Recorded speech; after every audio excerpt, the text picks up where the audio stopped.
السلام عليك يا أبا عبد الله وعلى الأرواح التي حلت بفنائك.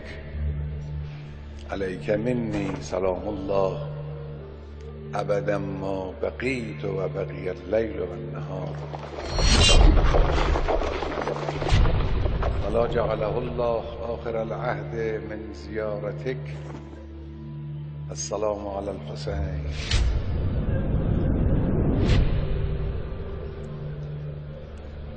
وعلى علي بن الحسين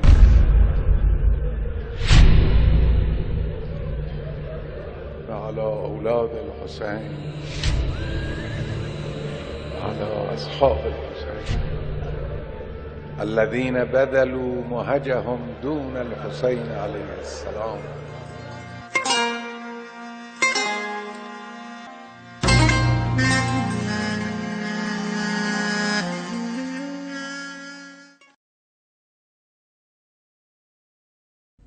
در آن هنگامی که حضرت به کربلا رسیده بودند و عمر ابن سعد در روز 4 محرم ظاهرا وارد کربلا شد، یه مدتی چند روزی بین امام حسین و عمر سعد هی گفتگو میشد. چند بار عمر سعد بلند شد آمد تو خیمه امام حسین، نشستن با هم صحبت کرد.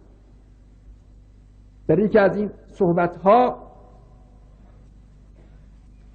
خطاب به عمر سعد جمله حضرت جمله طلبکاران است.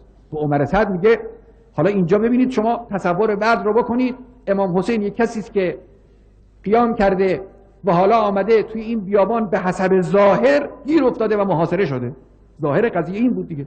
حضرت با یه مجدن بچه با 50-60 نفر 40-50 نفر، اون روز شاید هنوز 70 نفر هم نبودن، با 40-50 نفر مرد جوان پیر همه جوری توی این بیابان موندن. اطرافشون هم چند هزار مرد مسلحی که پول گرفتند آمدن اینجا آدم بکشن.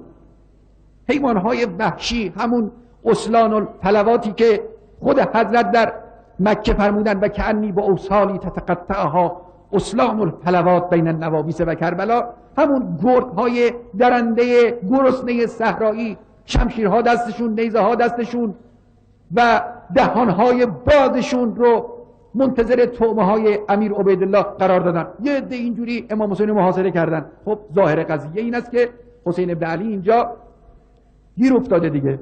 در یه چنین وضعی شما ببینید لحن یک آدم چگونه خواهد بود.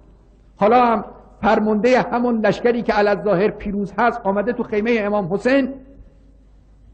صحبتی که بین اینا خواهد گذشت چگونه است؟ قاعدتا این صحبت این خواهد بود که اون ملامت کنه آقا چرا آمدی؟ حضرت هم بگن دیگه حالا شده، یه کاری بکنیم فلان. ببینیم درست به عکس وقتی میاد توی خیمه امام حسین، امام حسین سوال میکنن یا ابن سعد تو چرا حاضر نیستی که با ما حرکت کنی، قیام کنی؟ اون میگه که من بچه هام در اونجان و گیر میافتن. حضرت میگن برو پس نجنگ با ما، از فرمان عبیدالله سرباز بزن. دیگه نمیتونم، میترسم، به من حمله میکنن، مالمو میگیرن. یعنی حضرت او رو در موضع انفعال قرار میده و او اعتراض میکنن و او در صدد عذرخواهی از امام حسین برمیاد. یک چنین روحیه قوی و محکم.